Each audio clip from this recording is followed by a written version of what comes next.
and a warm welcome to one and all. Slightly different location this week, because as you can see, I'm not at home. I'm away on holiday. And as you might hear, the wild wonder's about to walk in. Oh, you've got no clothes on. She's got no clothes on, boys and girls. If you ask nicely, I'll switch the camera off and come back a bit later. But since we're here, I'll do you a quick update. And it will be quick because she's away in the shower. And do you know what's good about it? I'll show you something, right? This is good, this. Right? There's the room. Can you see that window? That window is straight into our shower. So when she's having a shower, I can sort of watch her. Actually, you can do it to ours one day. What are you laughing at? You see straight through you precaution. Oh, that's fantastic. Well, it might be the first time you've been on camera. That was with the other channel, boys and girls, not what you... What did you actually think we were talking about there? Well, what we're actually talking about now all the freeloaders have sorted off is a quick update on the Vanguard.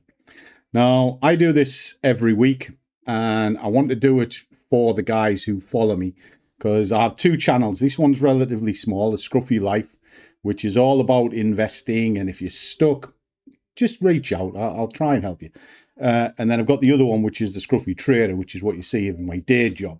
Now, that one's slightly bigger than this by a long margin.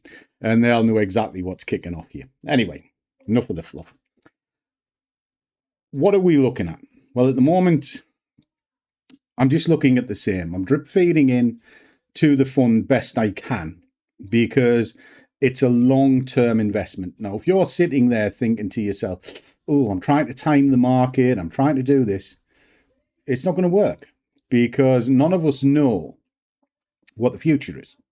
Now, everybody in 1929 would have been going, oh my God, I've got to sell, it's terrible. Well, come 1931, all those people that sold were sort of pretty much bankrupt, but the ones who held on made a fortune. This happened again in 2008, happened again in 2015, happened again in 2019, and they're sort of the sort of historical dumps that I can remember off the top of my head.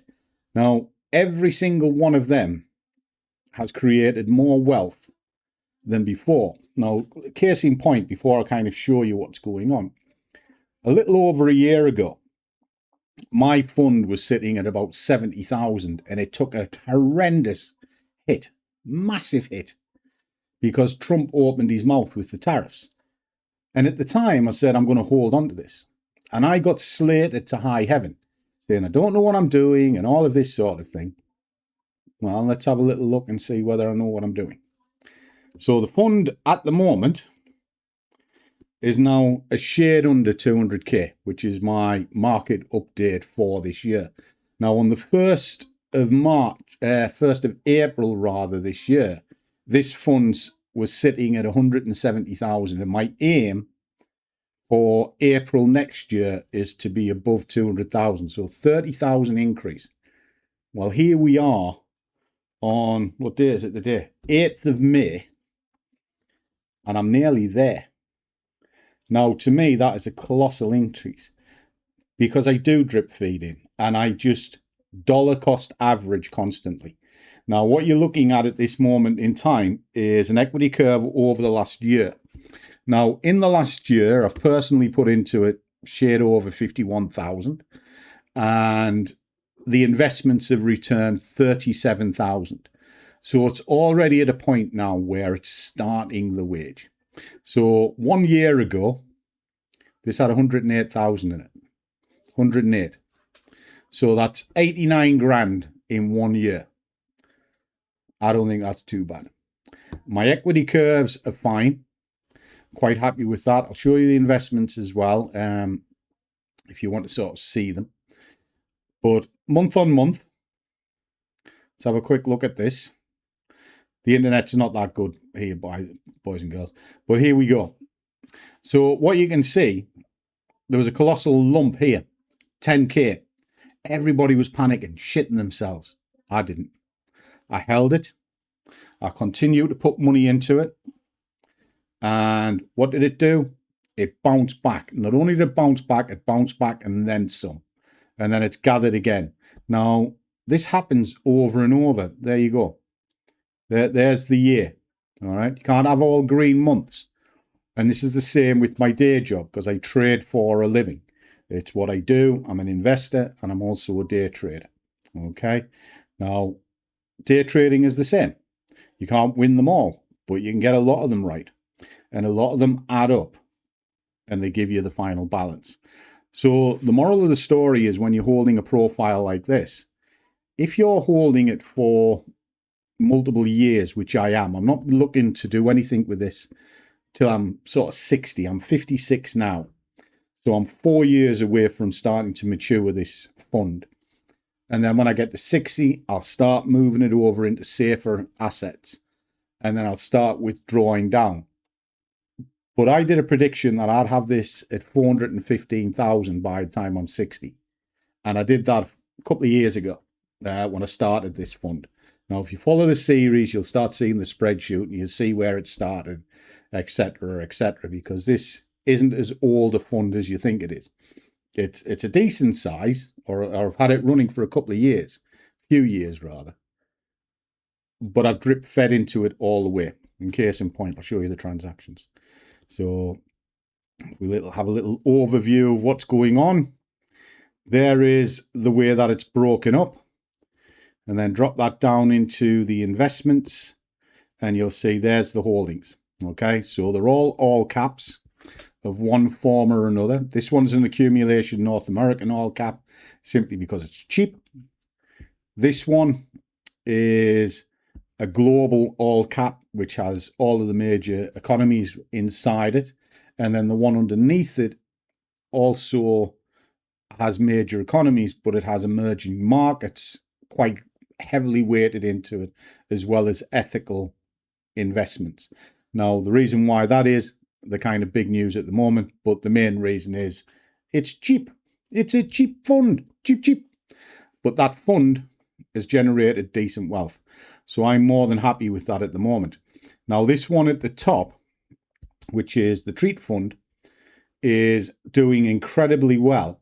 Now, that's a little experiment that I'm doing with you guys where I'm just putting 25 quid into it each month and seeing how it grows on its own without me adding any extra than that. So it can kind of give you the inspiration if you want to do something for your kids, what 25 quid a month will do for you. Okay.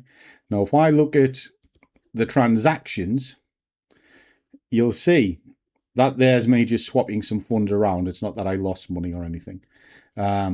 But I just drip feed in all the time. Over and over, I'm just drip feeding in. Make a bit, dump it in here. Make a bit, dump it in here. Again, there, I transferred out of that fund into that fund because it was a better offering. And then down, there we go. So even 23 quid goes a long way to adding up. A fiver. And that's it. So they're just little and often. But the moral of the story here, guys, is not to try and build Rome in a day. You know, steady steps over and over and over. And that's it. So we'll be back to normal next Friday, where I'll do an update. I'll update the spreadsheet. But in the meantime, if you've got a question that you want me to address, I'll bring it up in these things because I only do one of these a week. And I do it each Friday to get released on the weekend. And it's really so you can see the ups and downs of what a portfolio like this is. Because when that sells off, because I could take a 30% hit on this and I still wouldn't panic. I would just go, oh, well, fair enough. All that would mean is I can buy in at a better price. And then when it comes back up, the dollar cost averaging, I'll average it out. And then when it gets back to where it was, I'll have a decent sum of money. Now, I take that approach into my other channel in a smaller scale because I DCA into day trading as well. And that's how I survived. Because 90%, even 95% of what you see about the trading world and one thing and another is absolute donkey bollocks. Absolute horse crap. And how do I put this? Treat it like a job, it'll pay you as a job. Treat it like a casino, the house always wins. That's the best advice I can give you.